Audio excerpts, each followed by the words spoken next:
Hi investigators, Mike Evans from the Australian Security Academy with this week's roundup of the weekly news as it happened in Australia in private investigations. This week we're looking at running your private investigation business, and we're going to meet two people who do that, who've done it successfully, and they're going to tell you about their journey and what they've expanded into. Here's Rob Morton. Ladies and gentlemen, it's my really great pleasure to welcome Rob Morton to our Friday afternoon program.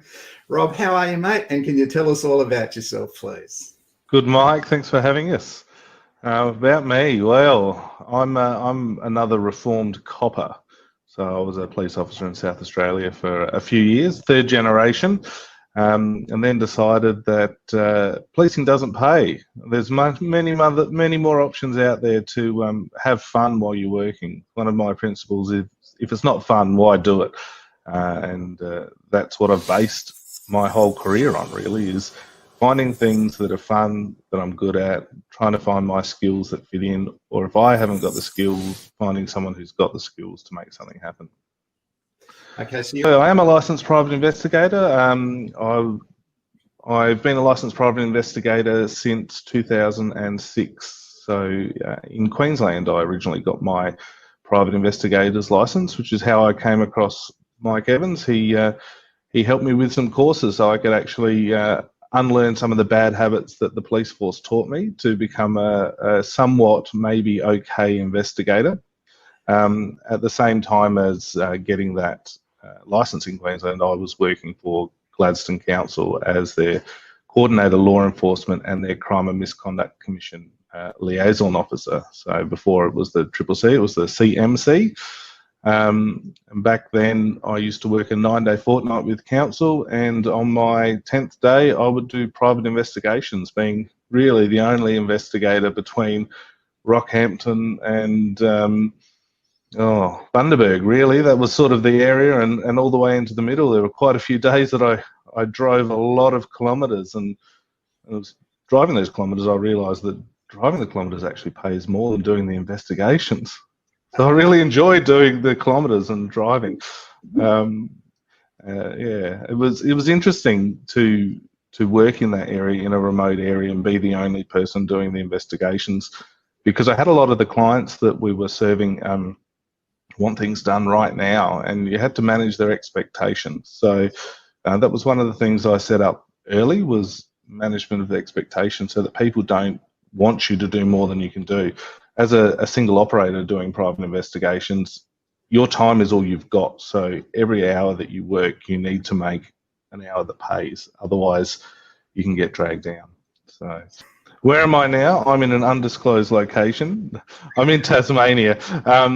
We moved to Tasmania in 2011. And in Tasmania, we started doing a bit more training. When I was in Queensland, I started delivering some training for Mike a little bit, because the council up there didn't have any training and it was in the middle of nowhere. So we wanted to formalise the skills, and that has led down here to providing more training. So through that process and doing some other security training for people getting security guard licenses, I realised that there was a bit of a black hole in first aid training in Tasmania. When you rang up some of the saintly providers to get training, they would tell you that you could book in 6 weeks' time or 8 weeks' time. And I'm trying to do training for people to get a security license so they can get out there and work. If they don't have their first aid certificate, they can't work, so they're losing money. So I said, why can't I deliver this training? I'm a volunteer ambulance officer, partnered with an RTO, and now arguably we're the second biggest provider of first aid training in Tasmania. When you do give in the community, it comes back. So through your different associations, people will then recommend you. So I've had a lot of business come from recommendations for people that I've volunteered with, and people that I've done investigations for as well. Sometimes when an NGO asks us to do a workplace investigation, investigate some misconduct in the workplace, at the end of the investigation, every now and again, I'll put a discount of 100% on their bill. And then they after they've got up off their chair and said, "What do you mean you're giving us this discount?" it just means that they'll recommend you to someone else as well. So when you pick your bill, it might be a bill where you've only worked 3 or 4 hours, and you discount that, and then they're more willing to provide you with references or to send more work your way. It's about seizing opportunities. It's about thinking, oh, what can I do? There's a whole lot more to come from Rob. Meanwhile, back down in Tasmania where Rob is, this gentleman, Mr. Bill Folder, was awarded a National SES Volunteer Award this week for services to the SES dating back to 1977 when he instituted the search and rescue in Tasmania for the wilderness. So Bill did a really great job of incorporating that some 43 years ago, all-round great bloke, Bill. He doesn't say very much. His friends have been ringing him up to congratulate him on winning this award, and he refuses to answer the phone. He's shy, he's unassuming, and if you were lost in the wilderness in Tasmania, in the snow, half frozen, half starved, wringing wet and bewildered, and Bill came round the corner and he was your rescuer, he would reassure you, he would get you to safety, he would warm you up, and there would be no better person to have coming along on your side than Bill Folder. A well-deserved award for Bill, recognition for all those years of service to the SES. Well done, Bill Folder, a great bloke. Impressive opportunities I saw you seize had something to do with firearms. Can you tell us about that, please, Rob? Firearms? Well, in Tasmania, the laws were changing about firearms again, and the storage requirements were getting more rigorous. So licensed firearms owners had to change the way their safes were, the quality of their safes. They had to look at security systems and cameras if they had more than a certain number of firearms on their property. People who were renting properties, it made it difficult for them because a landlord, if you apply for a rental property and say, oh, I want to bolt my safe into your property for my guns, they kind of look poorly on that sometimes. So seizing on that opportunity, we leveraged off one of another investigator that works with me has a property in a rural area, and we built a bunker, and that bunker we store other people's firearms in them for them. So for $1 a day, we'll store their firearms. So it means that people come to us. We've become licensed firearms dealers to do it. And we store their firearms. It also means that the police now come to us and say, there's a deceased estate and there's some firearms, can you go get them for us? Because the person there doesn't have a firearms license. We actually cut up more firearms than we store, which is nice as well. So people hand them over and say, I don't want this firearm anymore, or it was granddad's rabbit gun, it's all rusty, can you just get rid of it? So we actually chop up guns as well. So it's about looking at opportunities and just saying, do I have any skills in that area? What can I do?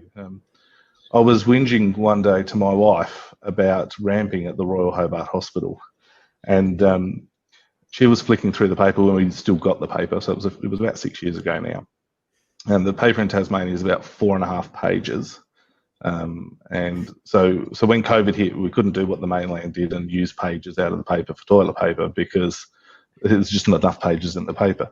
But there was on that day that I was whinging. I may have been whinging for several weeks or months about ramping at the Royal, being stuck there for hours after I've already finished a 14-hour volunteer shift waiting for the Royal to take a patient. And she said to me, well, do something about it. There's a tender here from Primary Health Tasmania to assist vulnerable Tasmanians to access out-of-hours medical care. So we did. We put in for the tender, and I spoke to a friend who was a GP and said, do you know any other GPs who might like to come out and go to homeless shelters and out on the street and provide free access to medical care? We worked out that it was about $1,540 for an ambulance ride to the hospital and about $700 to see a patient without actually getting admitted at the Royal. So the savings for the community were there. We were successful, given a a small grant, and we use that to leverage off of our existing services and our ambulances to provide free access. So we take doctors out from 6 p.m. till 10 p.m. Monday to Friday and see everybody. So we see the people that other GP practices don't want to see. We see the people that forget to go to appointments, that can't afford to pay a gap to see a doctor, and we make a difference there. And that service employs 3 full-time people plus the GPs. So it's I don't make any money off of it, but don't tell my wife. But I also can't whinge because we do help ramping. We're stopping people rocking up at the Royal because they can't get in to see a doctor. So yeah, that's a photo of us out in the mall. We just drive into the mall and park and start seeing patients, and we get people wander up to us, and the patients get as much out of speaking to the doctor's assistant before they see the doctor as actually seeing the doctor. Someone's just having a good chat. Okay, so you've heard there from Rob that he's gone to Tasmania. He started out as a private investigator, then he's got into first aid training because no one could train the security guards in first aid that he was teaching. Then he got into getting non-emergency transport patients and ambulances, and he bought himself a couple of ambulances. That all came about because of his volunteer work with the ambulance service in Tasmania. Then he's got into having GPs in the ambulances and secured funding through a tender for that. And he's also got his own business where he stores weapons. There's a lot more to come yet. Still in Tasmania, Dwayne's got a job down there for an investigation assistant for a couple of them. So if you're in Tassie and you're looking for work, get on the Australian Security Academy Facebook page where our jobs are. That's the one, and you'll see Dwayne's job there, and there's a link to it. So get in touch with him about that work that he has available in Hobart. It's there, it's real, and it's part of our investigation advertising service that we do. And Rob, you do this also in New Norfolk and Bridgewater, which are two of the lower socio-economic areas around. So you're not only just doing it in Hobart, you're doing it quite around the district. Yeah, we go out to Rugby quite often as well, so which is an area of low socio-economic background, a lot of government housing, and a lot of people that really need a little bit of support. So I guess what I'm sort of thinking about there is that in business, if you give back, more comes back as well. So a lot of those organisations, those can't even talk today, Mike. The not-for-profits that we do support and we give free access to medical care, those services actually then send their people to us for first aid training as well. So we give them a discount to go do the first aid training.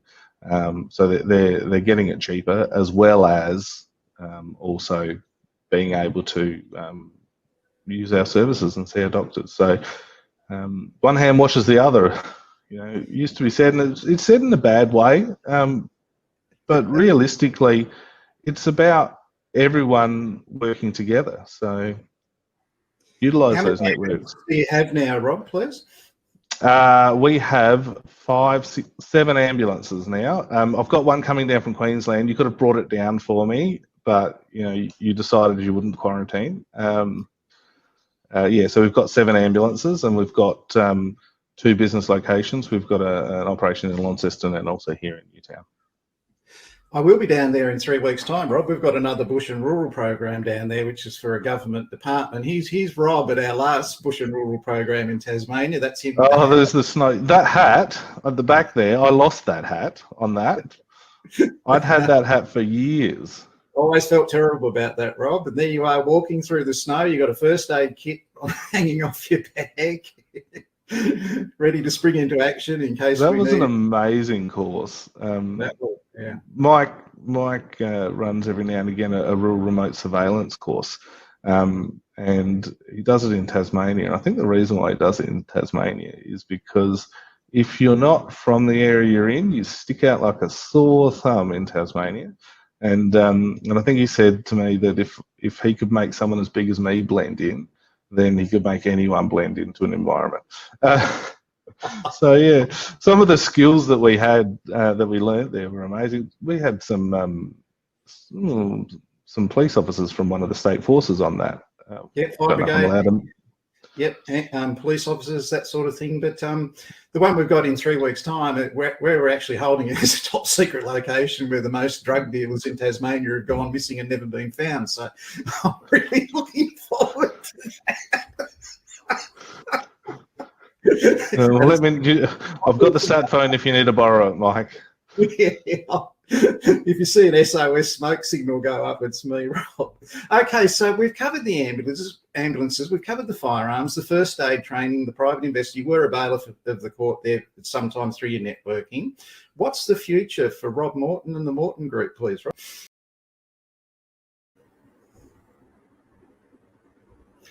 Okay, well, Rob's going to tell us all about his future. So let's stay together.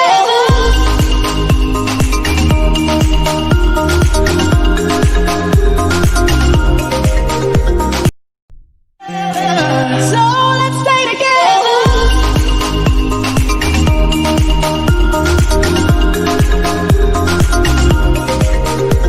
Top Secret is one of the worst movies ever made. It was made in 1984 and it stars Val Kilmer and Lucy Gutteridge. Val Kilmer is pretending he's like Elvis Presley in Europe, and basically he travels there and gets up to all sorts of spy stuff. Omar Sharif, star of Dr. Zhivago, is in this movie, and he has a few sight gags where they have exploding cigars and face cream and stuff like that, and a squirty rose. It's a bit like our product of the week. It's a woeful movie with sight gags everywhere. It has a scene of an underwater bar fight, has a scene of a backwoods library, it has all sorts. These two actually team up as Batman and Alfred 11 years later. So it's the worst movie you could ever watch. Do yourself a favour, as Molly Meldrum would say, but don't watch it. It's terrible. It's not funny. It's supposed to be like Blazing Saddles or Top Gun, but never makes it. But anyway, if you really are bored and your footy team's losing, I suppose you could spend the 90 minutes watching it. I'm Mike Evans from the Australian Security Academy. Well, when COVID hit, we were really worried that we'd have to close down like everyone else was. What I did when COVID hit was I decided that I would make 6 months worth of wages. So I just went out and contacted all of my contacts and said to them, look, you're going to need hand sanitizer, you're going to need gloves, you're going to need masks. These are the things that you'll need to keep your businesses operating. You'll need disinfectant. So when COVID hit, I went to them and said, look, we can get this stuff now. Let's buy it early. And we bought a lot of things and got them out to our networks. I also ended up assisting the education department. We got sanitizer, thermometers, masks and gloves out to every school and hand delivered them around Tasmania. And that kept the schools, got them open faster here. So it's about what I've been doing at the moment is I thought I'd need to pay wages, and we did all this selling, and we made enough for 6 months' wages so that we could go into a little shutdown ourselves, and then the government announced JobKeeper. So we weren't eligible for JobKeeper because we didn't get a 30% reduction. So I worked and worked and worked, but so we haven't got anything from the government out of COVID, but that's okay. I kept everyone employed, and we've been in a strong position. We literally were the only provider of first aid and medication assistance training in Tasmania to stay open throughout the crisis. We dropped things down. We took our training from 20 people in a room to 2 students and 1 instructor. So we kept people trained who needed to be trained for licenses or for just for their work, and we improvised and we got through. So going forward, we'll be doing more of that. We'll be looking for opportunities, looking for ways that we can help, looking at areas where something isn't done well, and just doing it like you would expect it to be if you were receiving that service. And that's kind of what it's all about. You know, if you provide good customer service, people will keep coming back. I mean, how long have you been operating, Mike? We're 20 years this year as the Australian 20 security. years. Yeah. And literally customer service is what you guys do. You know, someone rings up and they say, hey, I'm here, I need this. You go, right, I'm going to reach out to my network, I'm going to find someone who can teach you that, and we're going to come along and we're going to teach it. A number of times you've rung me up and said, can you come and teach powers of entry for a local government, or, you know, something that I've done lots of. You find the experts and you take them out. That's right. That's what we try and do. We're trying to always include other people and involve them in it, and not pretend we know it all ourselves. So you hit the nail on the head. But look, I'm always watching my back with you, Rob, because you know you're growing. You're into this, you're into that. You'll try this, you'll try that, and you know it's just great to watch that success and to see that. It always looks easier than it is. Everybody has, you know, their grey hairs. grey hairs, but you know they don't burden their clients with that. They get on and you know provide what their clients need, and you're one of the leaders in the field. To get into Tasmania and to get up into the first aid training like that As a non-Tasmanian, with no standing start, is an amazing thing to do. It's not that they're backward or uncompetitive. They're very competitive because they've experienced a lot of downturns. They know how to survive. They know how to compete. And they look after their own. They do. And you get in there and start doing that, Rob. It's a benefit to the community, to the people who the community's forgotten in a lot of ways. You're supporting women, homeless women, you're supporting people from Aboriginal descent in Tasmania, and there's a lot of people like that throughout Tasmania, and a lot of people who've slipped through the system for medical support and stuff like that. You're giving back tremendously. It's a really great to see, Rob. And would you mind if you came back onto the program, keep us updated in the future? Yeah, sure. Good on you, mate. Can't say no when you ask me on a live stream, can I? Good on you, Rob. That's why you're such a good operator, Mike. Thanks for coming in today, mate, and we'll look forward to seeing you in the future.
Come back on. Don't you just love live streams? Bad and sad news this week. This gentleman was found dead in Brisbane. He's a Queensland judge, Guy Andrew. He started exhibiting very strange behaviour in his work in the Townsville Family Court.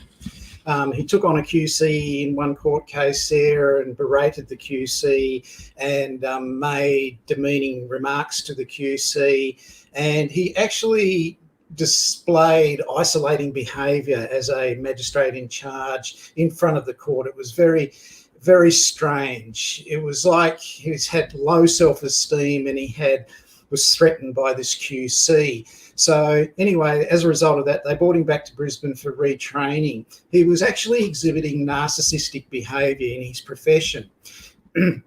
Excuse me. If you see someone doing that in your profession, where they have an extreme belief in their own potential, they're fixated with success at all costs, they're berating anyone who disagrees with them, they keep death lists and get even lists, that you've got to ask yourself, why am I letting this narcissist into my life?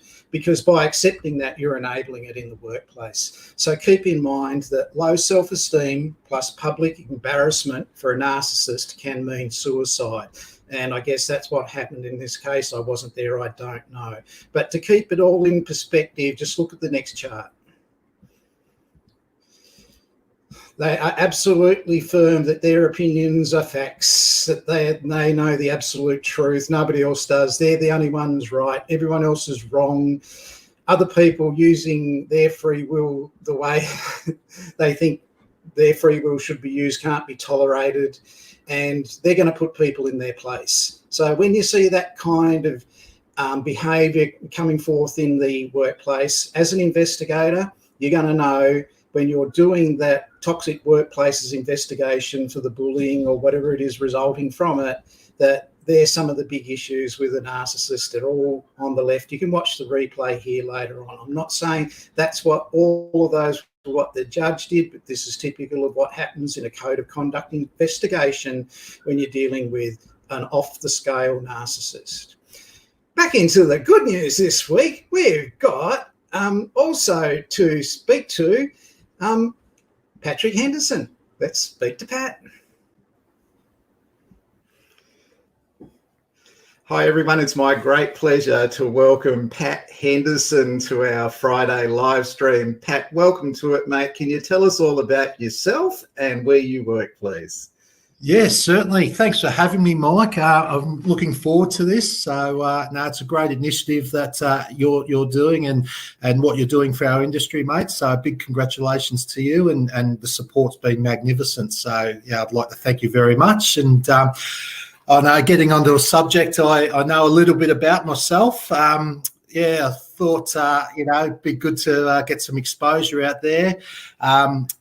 Basically, I'm a 42 years old. I started my career off a number of years ago working in the insurance industry and worked my way up in a variety of roles, particularly in personal injury insurance in the Victorian market, and then later on went into national roles with a number of the large insurance companies that you see day to day.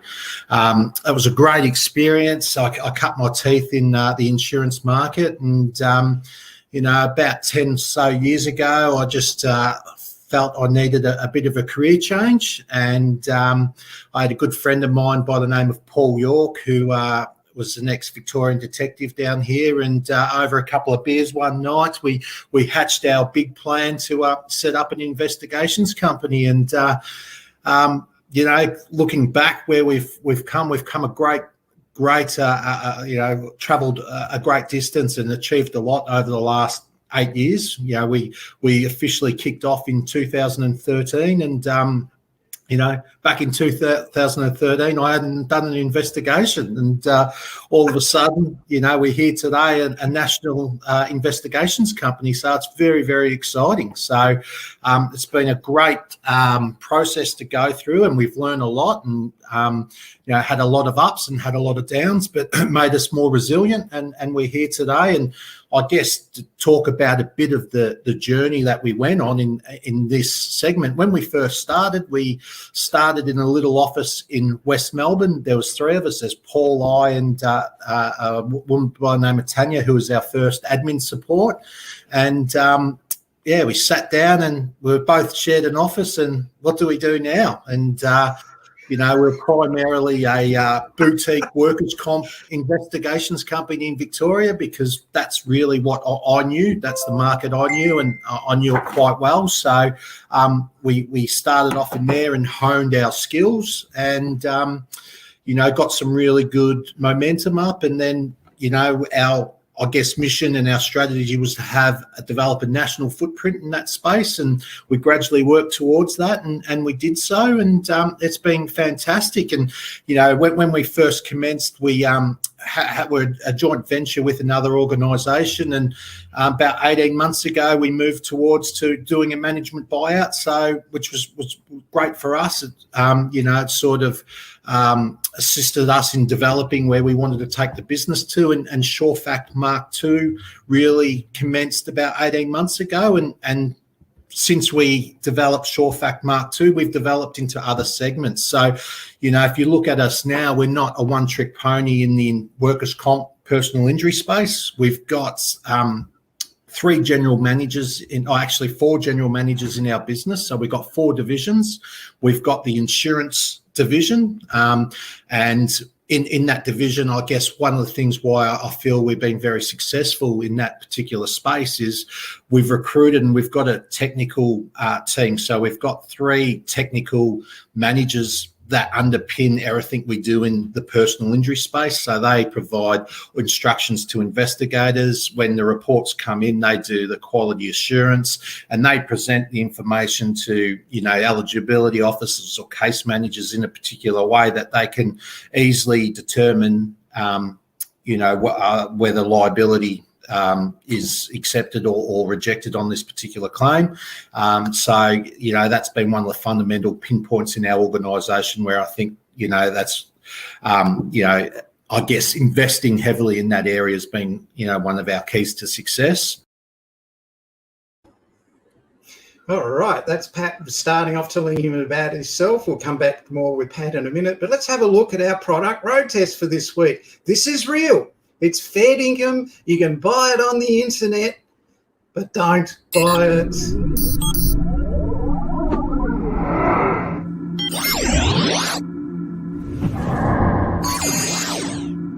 Okay, so we're going to road test the Argo A Security American Quality Tradition Argo A Security Covert Compound Kit. Now, every private investigator must have one. This came in my email this week, so I bought it straight away, and it's got everything you're going to need as a private investigator. It's got artificial diarrhea, artificial blood capsules, diarrhea elicitor, vomit elicitor, burn, itch elicitor, flatulence elicitor, water-based liquid converter. It's got liquid purifier. It's got all sorts of things. You can imagine you're going to use this as a licensed private investigator. You sprinkle this capsicum spray over here on to the keyboard and see what happens when it gets stuck to his fingers or airborne. There's 1,000 uses for that as a licensed private investigator. You can use this sneezing powder over here. As soon as they start moving around, the effects begin and your subject will go into a sneezing fit. What a great idea. It's a fantastic Christmas present. Every private investigator has to have one. This one, it actually turns your teeth yellow, so you could be surrounded by bikies and go, stand back, or I'll turn your teeth yellow. This is what the FBI and CIA do with their compound things. This one turns everything that gets wet into a purple dye. So they leave purple footprints, and when they drink water, their mouth goes purple. What a great private investigator accessory. This is the Argo Securities Covert Compound Kit. The verdict is it's a fail. You'll never use any of this as a licensed private investigator. Do not buy it. Avoid.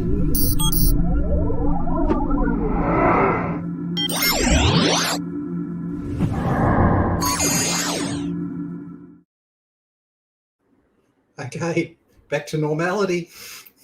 We've also got the workplace risk practice, which is headed up by our general manager, Mary Mansell, and that looks at all corporate type investigations in the bullying and harassment space.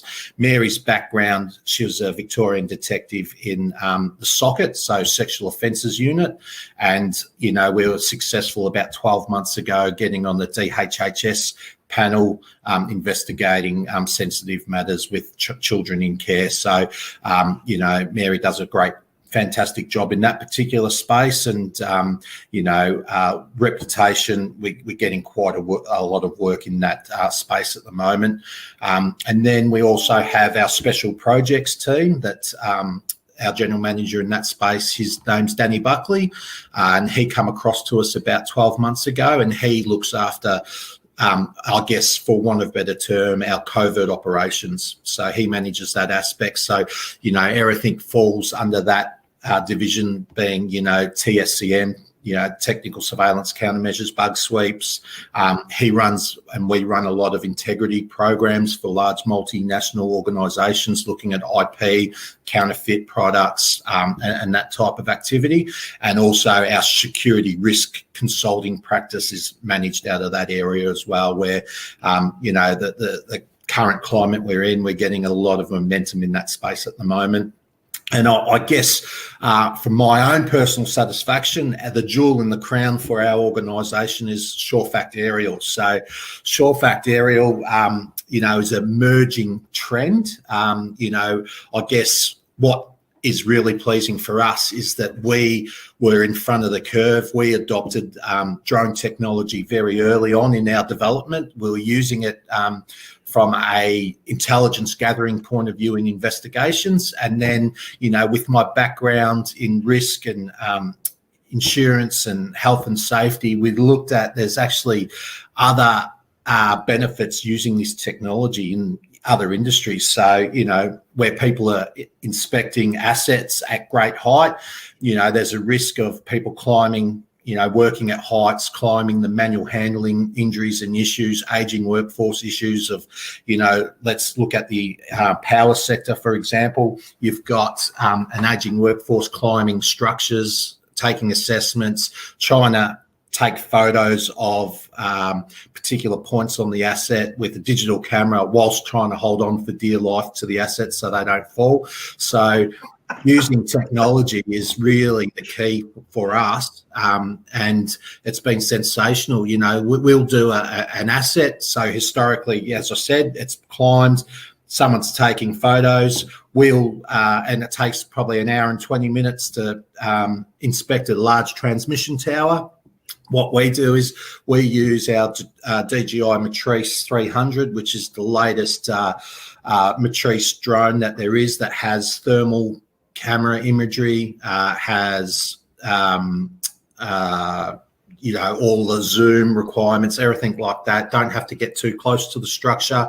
Has what they call RTK, which is real-time kinetics. So there's no interference from these, structures, and then the drone, goes on and does, what it wants to do. So from that point of view, it's absolutely fantastic. And we're taking 200 photos per structure. So when the engineers come and have a look at the preventative maintenance and there's not going to be any outages, they're actually getting better quality data and getting on top of, these issues before they become a major issue. So, from that point of view, that's probably one of the most satisfying aspects that, we're sort of pioneering at the moment in the drone space. That's fantastic, Pat. It's quite visionary. You were into this a long time ago, the drones, before anyone else saw it coming. And I think you've established yourself very well moving forward in a lot of areas, and you're learning faster and more than those coming behind you. So well done on that. That's really good. I remember I was actually at Sure-Fact in 2013 on the day you opened at 9 a.m. in the morning by default. That's right. But I've never seen two busier people that heard a phone ringing so much in my life. It was a great day, and it's a happy memory for me. Okay, we'll be back with Pat, and he's going to tell you all about some job offers that he's got. But first, all-round great bloke Darren Maynard has recently been appointed as Investigation Manager for Brookside Investigations. So he said on LinkedIn last week he's really looking forward to taking that up. Brookside Investigations are really going to benefit from Darren's experience. I often sit and wish that I could just change my past. To think about you, Dad, there's so much shit that I could ask. Like, why am I still haunted by the day that you left? But Pat, look, moving forward, you're active in Victoria, New South Wales, Western Australia, South Australia, everywhere. Are you looking for any investigators currently anywhere? Absolutely, we are. We particularly in New South Wales, we invested, I would suggest, in about June of this year to advertising, and we got a client relationship manager on board, and his name's Matthew Sito, and he's very highly regarded and has worked within the New South Wales segment in insurance, personal injury, and also in self-insurance, run large self-insurance programs up there. So he's a subject matter expert in that area and has a lot of connections. And we were lucky enough to get him on board. And I would suggest since June, he's just hit the ground running, kicking a number of goals, has increased our opportunities up in New South Wales tenfold. And therefore, our current stable of investigators, we've got a great team up in New South Wales, but we're expanding significantly up there, and definitely have a major requirement to get some good factual investigators on board, because we're getting some good numbers in the door at the moment. So yeah, it's very satisfying for us. So we're definitely on the lookout for factual investigators in New South Wales. And as a further to that, we're also looking for further investigators in our Victorian market as well, because we've been quite successful. We've got some good numbers coming through, and we've got a good number of investigators here that we've been training, and we want to further develop, but we also need further investigators in the door as well. Thanks, Pat. Now, it's really important that people understand this is about workers' compensation investigation, code of conduct investigation, so workplace behaviour, inappropriate conduct, bullying, harassment, racial discrimination, sexual harassment, inappropriate use of resources, inappropriate application of power, that sort of thing. And they do the whole spread, but it's factual investigations. It's not rocket science. And if you do any one of those, you can adapt to doing the other. And Pat has the internal training program and support to help you be really successful at that and to earn an income from it. They also have occasionally the odd general insurance investigation, stolen motor vehicles, home arsons, home and contents, public liability, dog bites, that sort of thing. It's always interesting. There's never a dull moment. And they've got drones on top of it. I don't know how you do it, Pat. Oh no, it's there's not enough hours in the day, but it's something I said to my team yesterday. It's so easy coming into work every day and working with such a dynamic team, and I'm very passionate about it. And our people are our number one asset, and it just makes it so much easier, because they're just fantastic to work with, and they provide a great product, and our customer service philosophy is very high, and they keep our standards. So yeah, very happy. Good, Pat. Look, I love a person that's passionate about their industry, passionate about their work, proud of their achievements. It takes 7 years to become an overnight success. Yes. It's not easy. It doesn't happen on day one, but it builds over time, and it builds by looking for those opportunities with the drones, with going into general insurance, as well as workers' compensation and all those sort of things. And Pat, you've lived it and you've done it.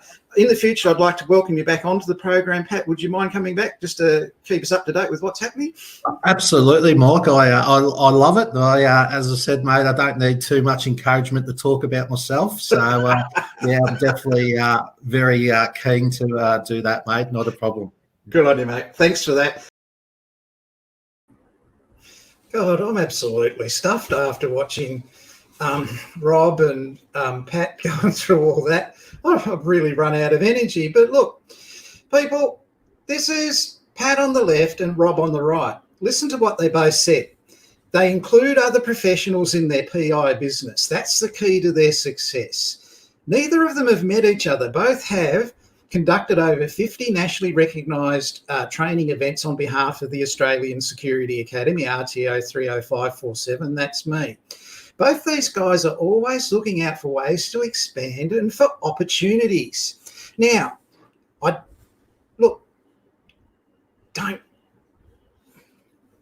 don't tell them this, but I wouldn't employ either of those two for an investigation that was going to cost me $4,000. I wouldn't do it. what I would do is I'd spend 5 times that amount and spend $20,000 on both of them so they would write my tenders for me, because these gentlemen are competitive advantage expression professionals.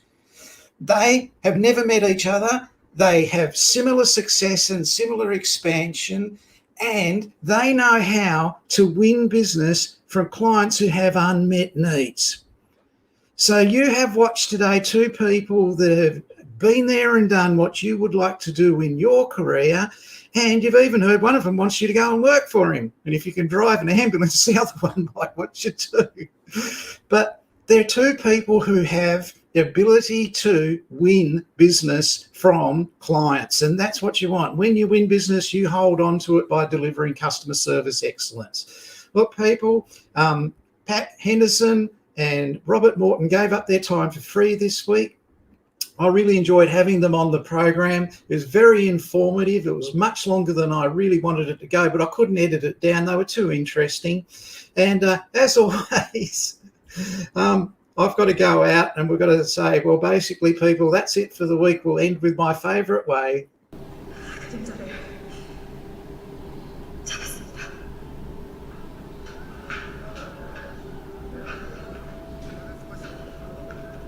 작전 종료. 전원 복귀할 것.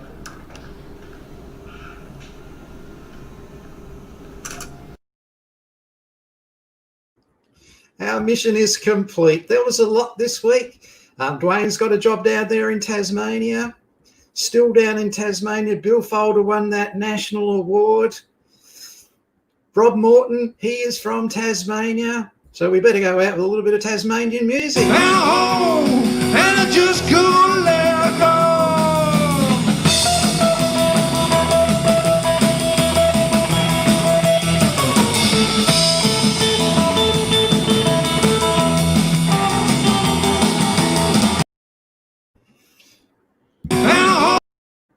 I'll be there in 3 weeks' time. No, sorry, 4 weeks' time, and I hope I don't have to do that dancing. Thanks very much for watching. See you next week on Australian Private Investigator News. I'm Mike Evans from the Australian Security.